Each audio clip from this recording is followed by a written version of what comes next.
Кога имаме протести, јас лично, како демократ, како граѓанин, како жител на Битола, ги повикав сите. И градоначалник и советниците да дојдат да ни се придружат. Имаме повеќе протести одржано. Не дојде. Но нивната финта е секогаш, па ние сме против, па ние сме, па гласавме против. Не бре човече.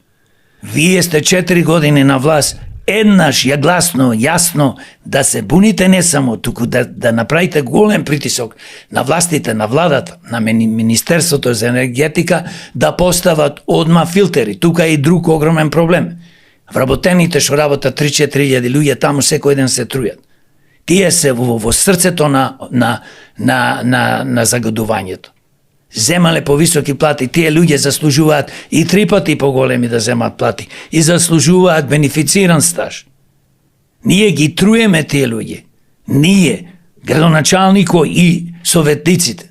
Затоа што зошто како ние демократи и се буниме да сме, јас да сум градоначалник, па све ќе направам тоа, ќе се стопира и ќе се постават филтери. А да не зборувам за рек Битола дека треба што побрзо да се префрли на газ, затоа што гасот загадува 4 пати помалку од јаглено. И со текот на времето да се затвори и да ние произведуваме електрична енергија за Битола, а и се разбира за општината,